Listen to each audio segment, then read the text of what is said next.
Utilizar el miedo como recurso para controlarnos o para llevarnos a tomar o no tomar ciertas decisiones es algo que viene de mucho más tiempo del que se pueda registrar en cualquier medio impreso o digital. Hoy vengo a hablarles de varias de esas estrategias que vienen desde historias orales como las usadas en nuestra infancia con el Coco y otros personajes, hasta las técnicas con las que nos bombardean a diario para que compremos productos, servicios o incluso decidamos quiénes serán nuestros próximos dirigentes políticos. Así que si quieres enterarte de datos interesantes que te invitan a repensar nuestra realidad, quédate hasta el final.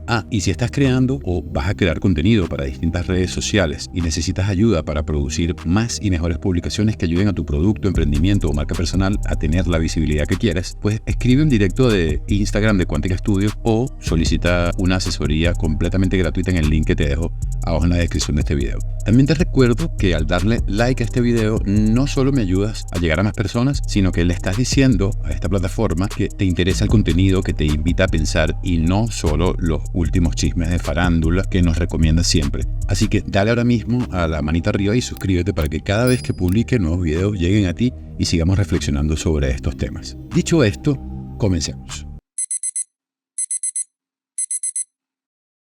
Aunque hoy en día la psicología infantil ha cambiado mucho la forma en la que persuadimos a nuestras hijas e hijos para que hagan tal o cual cosa, evidentemente para su bienestar, es muy probable que hayan usado contigo o hayas escuchado al menos los siguientes nombres de personajes con los que se solía o en algunos casos aún se suele asustar a niños y niñas para que se vayan a la cama al anochecer, no vayan a ciertos lugares o simplemente no se atrevan a hacer algo. En algunos lugares se recurrieron a historias que hablaban de un malvado gigante que se alimentaba de carne humana. El ogro se convirtió en uno de los recursos de muchísimos cuentos infantiles para encarnar el mal y con el que se asustaba fácilmente a los más pequeños. Se trata de un personaje que surgió de la mitología escandinava, aunque también hay infinidad de referencias a él en la cultura celta, y también se le denomina troll, y sin duda aún usamos algunas de esas referencias en varios ámbitos de la vida cotidiana para referirnos a alguien que actúa desde la maldad. La denominación a este ser llegó al castellano a través del francés, que derivaba del latín orcus, vocablo que los antiguos romanos utilizaban para referirse a la ultratumba o al lugar al que iban a parar los muertos,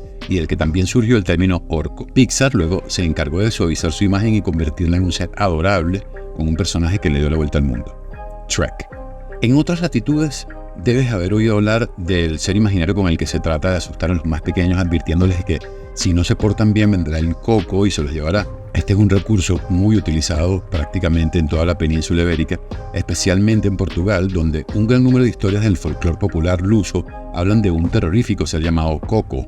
El etimólogo Joan Corominas indica en su obra Breve Diccionario Etimológico de la Lengua Castellana que fueron los marineros que acompañaron en su primer viaje al explorador Vasco de Gama quienes a su regreso a Portugal trajeron consigo un buen número de frutos recogidos en las palmeras que crecían en el delta del Ganges. Muchos de ellos encontraron una similitud asombrosa entre ese fruto y el personaje de Coco, tan famoso en su patria. El parecido radicaba en que los tres agujeros que hay en la cáscara del fruto les recordaban los ojos y la boca de la cabeza, con la que se ilustraba en el imaginario de aquella época a ese personaje del asustador.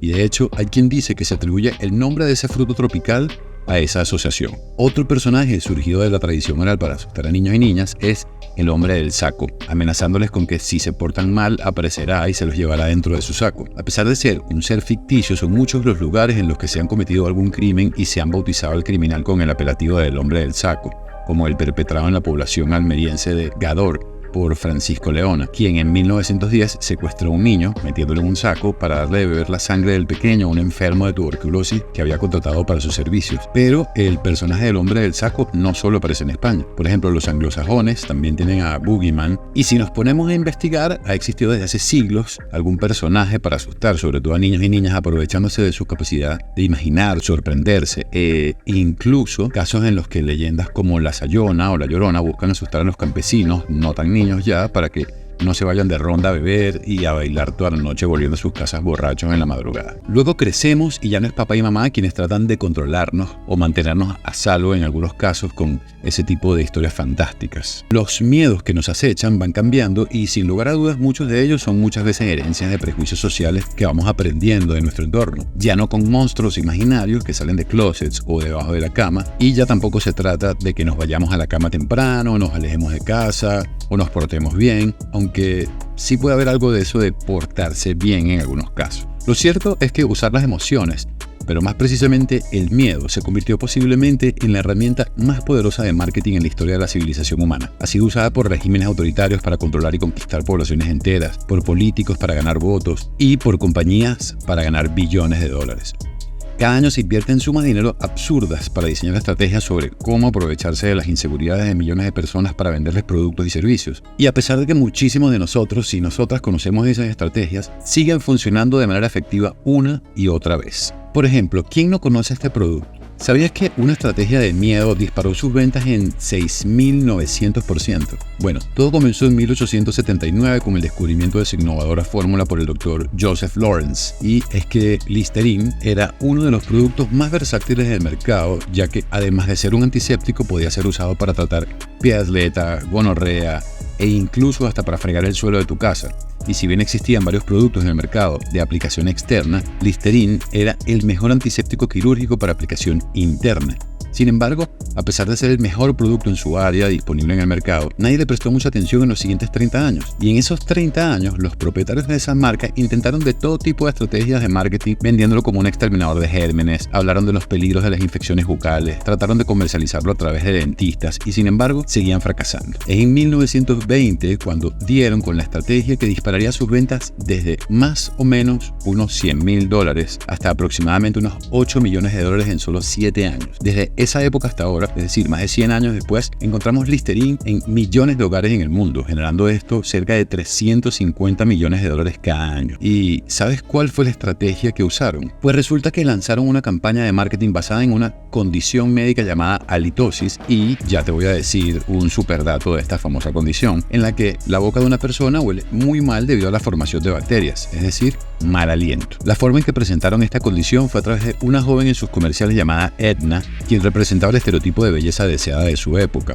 A esta joven se le acercaban hombres que luego se alejaban por el mal olor de su boca porque tenía halitosis, y tenemos que considerar que en aquella sociedad súper patriarcal de comienzos del siglo XX, que no es que ya no sea, pero en algo se ha avanzado, en donde la sociedad ejerce una increíble presión sobre las mujeres y prácticamente se consideraba una mujer exitosa aquella que lograba atraer a un hombre próspero económicamente o con un futuro prometedor y casarse con él, de manera que su personalidad, su atractivo, prácticamente decidían su futuro y su estatus económico y social. Si le muestras a una joven de esa época de 20 años una publicidad titulada "Siempre dama de honor, nunca novia" o "La halitosis impide tu popularidad", mostrando a una chica comprometida o otra sentada sola, evidentemente capta su atención y aludes al miedo a quedarse sola, que por cierto hablamos de la soledad en el episodio anterior y te dejo aquí en las tarjetas de YouTube por si quieres ir a verlo después de este. ¿Te das cuenta del terror que podía implicar la halitosis para una chica de entonces? Eso es precisamente lo que movió a miles de mujeres a comprar ese producto y le trajo a la compañía ese 6.900% de incremento en sus ganancias. Pero, ¿cuál es ese dato curioso que te dije antes? La palabra halitosis ni siquiera era un término verdadero hasta que al señor George Lambert, a cargo de la campaña publicitaria de Listerine, se le ocurrió usar la palabra en latín para aliento, halitus, y combinarla con el sufijo médico osis para que sonara como un término médico para el mal aliento. Tan exitoso y popular fue eso que se terminó por convertir en un término médico y en un milagro del marketing para la marca. Esto es solo un ejemplo de lo poderoso que es el miedo para vendernos productos. Algunos que quizá cumplen la promesa de lo que ofrecen, otros que no lo hacen ni de cerca. ¿Conoces tú alguna campaña publicitaria que se relacione con el miedo que nos pueda generar? Comenta aquí abajo y quizá nos ayudes a darnos cuenta de algo que ni habíamos pensado.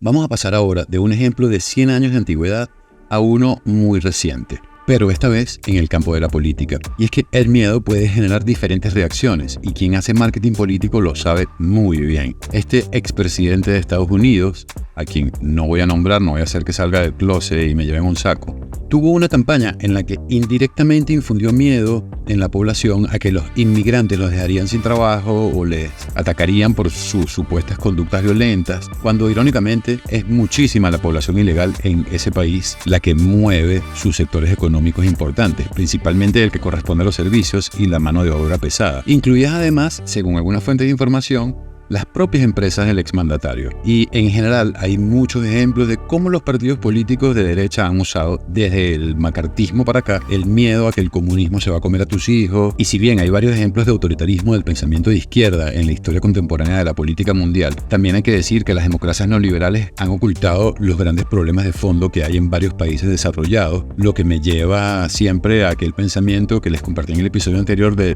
lo bueno y lo malo. Esas etiquetas que nos encanta usar como si no hubieran matices en la escala entre el negro y el blanco. En conclusión, el miedo es, como la mayoría de las emociones, un arma de doble filo.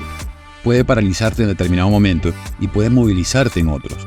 Lo importante aquí, desde mi punto de vista, es tratar de entender qué nos pasa individualmente cuando tenemos esos sentimientos, aprender a detectarlos y evitar reaccionar impulsivamente.